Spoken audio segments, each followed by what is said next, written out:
hook. Can a company turn a profit and fight climate change? Can a manager hit performance goals and support their employees' mental health? Can a fast growing business make tough decisions and still act ethically?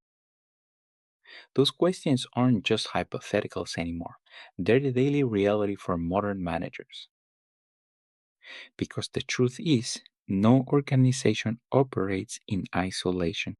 Every company is part of a bigger system: economies, communities, supply chains, and ecosystems. And when one part shifts, everything else moves with it. In today's video, we're going to explore the organizational environment and why understanding it is key to being an effective manager. We'll talk about the forces that shape a business's context, the people who influence its decisions, and the expectations companies face today, from making money to making an impact. We'll cover stakeholders, the triple bottom line, and corporate social responsibility, not as buzzwords, but as real frameworks that drive decisions in boardrooms, nonprofits, and startups alike. Let's get started. What is the organizational environment? Imagine trying to coach a sports team without knowing the weather, the crowd, the rules of the game, or who your opponents are. That's what managing a business would be like if you ignore the organizational environment. So, what is the organizational environment? It's everything outside and inside the company that affects how it operates. It includes trends, pressures, people, rules, opportunities, and risks. And the environment can shift quickly, sometimes without warning. We divide this environment into two broad categories: the internal and the external. Let's start with the internal environment. This includes the elements inside the organization's control: employees, managers, the organizational culture, and internal policies and procedures. Think of it as what's happening inside the walls or on the Slack channels of a company. It's where leaders shape values, align teams, and set strategic direction. Now, the external environment is everything outside the company that still impacts it, whether directly or indirectly. We usually break this down further into two layers. First, there's the task environment. These are the actors that interact with the company on a regular basis: customers, competitors, suppliers, distributors, government regulators, and strategic partners. These are the groups a manager has to consider every day when making operational decisions. For example, if a supplier raises their prices, a manager might need to adjust the budget, find a new vendor, or pass costs on to customers. Then there's the general environment, sometimes called the macro environment. This includes broader forces that shape industries and societies, such as economic conditions, technological trends, sociocultural shifts, political and legal changes, international dynamics, and natural or environmental forces. These forces are harder to predict, but they're just as important. Think of inflation, social justice movements, climate change, or the sudden adoption of AI tools. These don't just affect what a business does, they affect how it operates.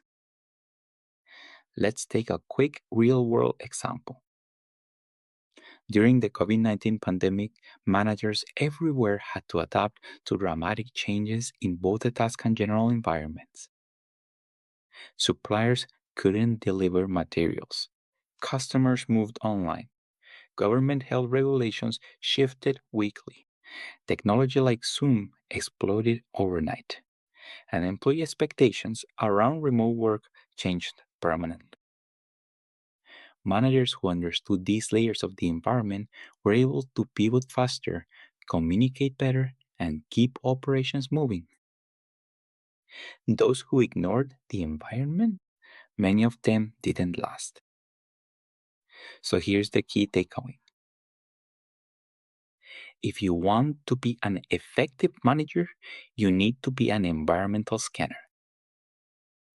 You need to pay attention to what's changing inside your team, across your industry, and around the world. You need to ask, what's influencing our success right now? What trends should I prepare for? Who's being affected by the choices we make? Because management doesn't happen in a vacuum. It happens in a living, breathing, ever changing context. And your job is to navigate that complexity, not run from it. Stakeholders, who really matters? When you think about who a company serves, what comes to mind? Most people say customers. Some might add shareholders. And while both are important, there's a much bigger picture. That's where stakeholders come in. A stakeholder is any person or group who can affect or is affected by a company's actions. This includes people inside the organization, people outside it, and even people who might not interact with the business directly, but still feel its impact. So let's break stakeholders into two broad groups: internal and external. Internal stakeholders.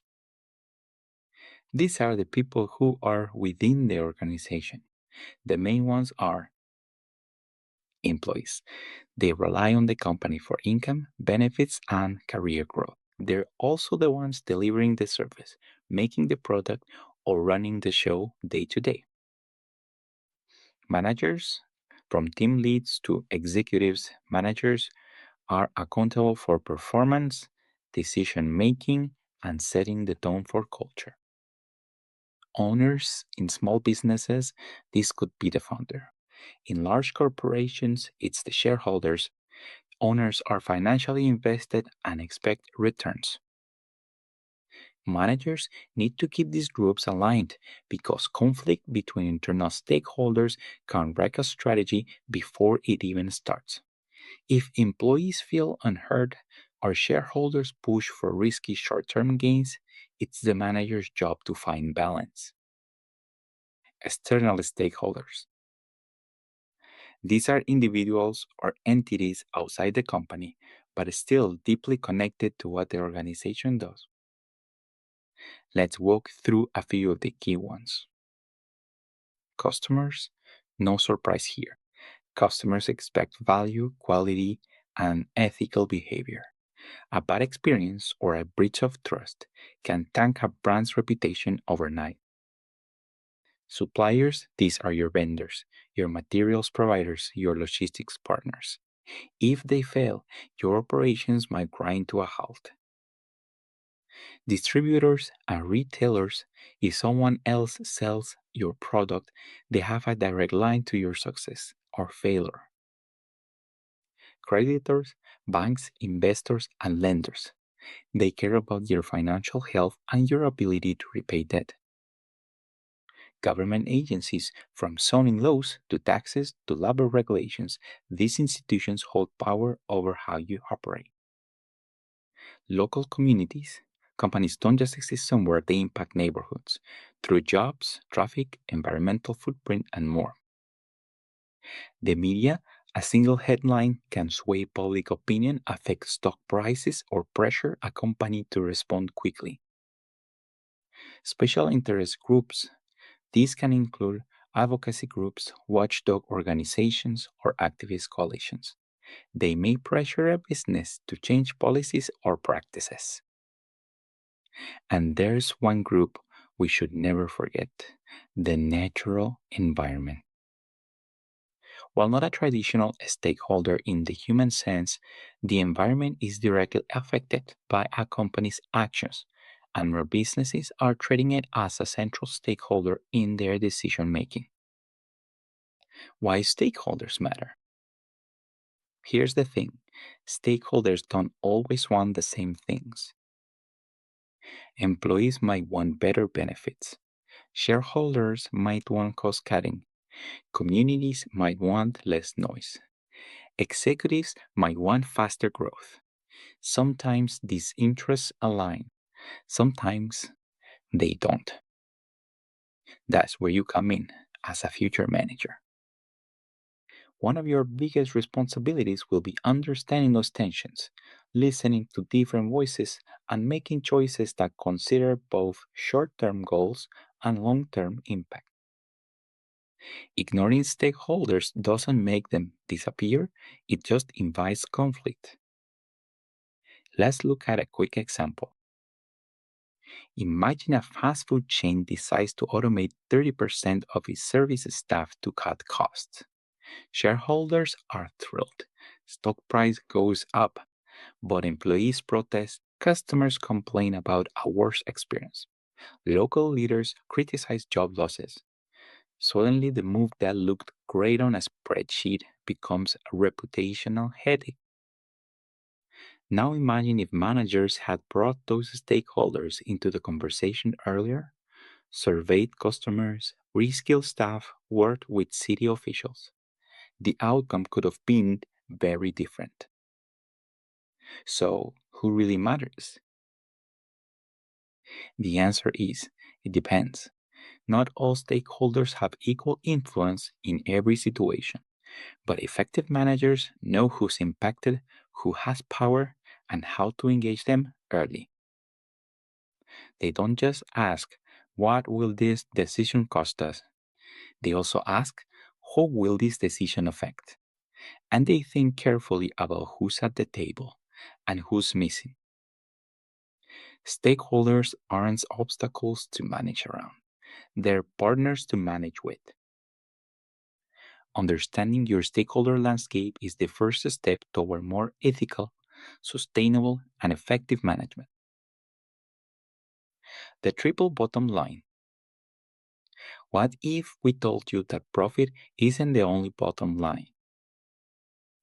In today's business world, more and more companies are shifting away from a single minded focus on financial performance and asking a bigger question: what kind of impact are we making?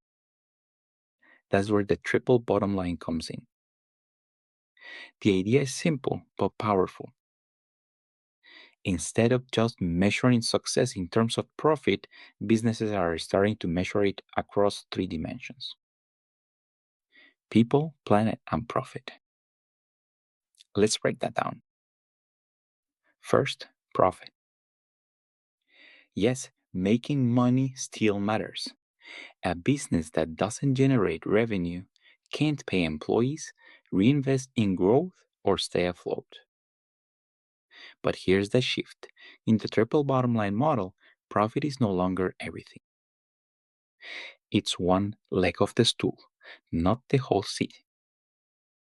Managers are still expected to be financially responsible, efficient, and strategic, but they're also asked to think beyond quarterly earnings and consider what that profit is enabling or what it might be costing. Second, people. This bottom line is all about social impact, how a company treats employees, customers, suppliers, and the community. Are workers paid fairly? Do they feel safe and supported? Does the company invest in education, diversity, and well being? Do its products serve people ethically or exploit vulnerabilities? A company focused on this bottom line sees itself as a part of a larger society. It measures success by how it improves lives, not just how it extracts value. Let's take an example: Ben and Jerry's. The ice cream company doesn't just sell pints, they campaign for social justice, invest in employee welfare, and publish transparent social impact reports. Their goal: make a profit while making the world more equitable. Third, planet. The final bottom line asks, what's our environmental impact? How much waste are we creating? How much energy are we using? Are we protecting natural resources or depleting them? This includes everything from reducing packaging waste to switching to renewable energy to designing sustainable supply chains. Let's look at Patagonia, the outdoor gear brand. They've made environmental stewardship central to their strategy, from using recycled materials to repairing gear for free to encouraging customers to buy less. Their message is clear. They exist to protect the planet, not just sell jackets. In the triple bottom line model, these aren't just marketing moves, they're strategic imperatives. Companies that ignore environmental risks are more likely to face backlash, lose investor confidence, or run into legal trouble. But does this actually work? You might be wondering, does focusing on people and the planet hurt profits? In many cases, the opposite is true. Sustainable companies are attracting more investors, more loyal customers, and more top talent, especially from Gen Z and millennials who want to work for companies that reflect their values. And here's where it matters for you as a future manager. Managing for the triple bottom line is harder than just chasing profit. It requires trade offs, long term thinking, and ethical decision making. It means asking hard questions like, are we willing to take a short term hit for long term trust? Can we cut costs without cutting corners? Are we measuring success in a way that truly reflects our mission? These are questions your generation will face in nearly every industry, from tech and healthcare to hospitality and retail. Bringing it all together. The triple bottom line isn't a rejection of profit, it's an expansion of what counts. It says, yes, we want to succeed financially, but we also want to create value for people. And we want to do it in a way that sustains our planet, not drains it. Managers who understand this framework don't just protect the business, they protect the business's license to operate, the trust it needs to keep going, growing, and leading. So as you move through this course and through your own career, keep asking, how do my decisions impact people? How do they impact the planet? And how can we succeed in a way that supports all three? Corporate social responsibility, CSR. Let's talk about one of the most visible ways companies put the triple bottom line into action: corporate social responsibility, or CSR. CSR is exactly what it sounds like: companies taking responsibility for their impact on society, not just through profits, but through how they operate. It's about asking, how do our actions affect people, communities, and the planet? And what should we be doing about it?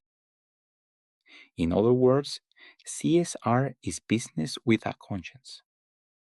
Four types of corporate social responsibility. Management expert Archie Carroll created a helpful way to understand CSR using a pyramid, four levels that build on each other. Let's break them down. First, economic responsibility. At the base of the pyramid is the most fundamental responsibility to be profitable. That might sound obvious, but it's critical. A company that can't generate income can't survive, and it certainly can't serve employees, customers, or causes. Profit is what allows everything else to happen. But as we've already seen, profit alone isn't enough. Second, legal responsibility. Above economics is the obligation to follow the law. That means obeying labor regulations, environmental rules, health and safety standards, and anti discrimination laws. It's the minimum threshold of responsible behavior. No matter how innovative a company is, it can't claim to be socially responsible while breaking the rules that protect people. Third, ethical responsibility. Now we move into more complex territory. Ethical responsibility is about doing what's right, even when it's not legally required. This includes things like paying a living wage, not just the minimum wage, protecting customer data, even when it's costly, avoiding sweatshop labor, even if competitors don't. Ethical managers think beyond compliance. They ask, is this action fair? Is this aligned with our values? Think of it like this: laws tell you what you can do, ethics help you decide what you should do. Fourth, philanthropic responsibility. At the top of the CSR pyramid is philanthropy, voluntary efforts to give back to the community or society at large. This includes charitable donations, employee volunteer programs, environmental cleanups, and partnerships with nonprofits.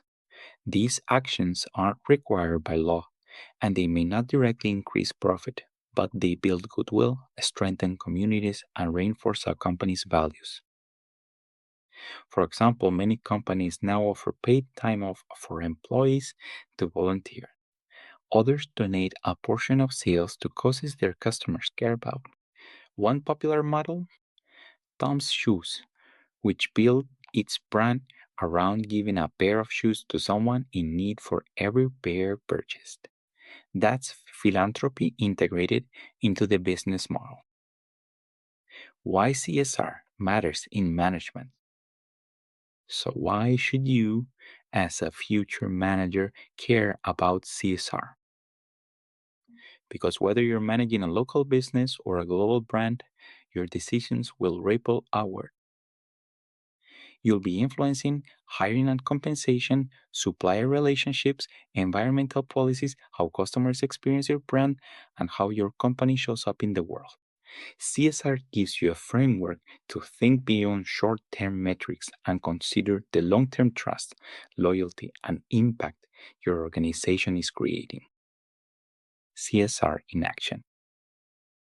Let's look at a few quick examples.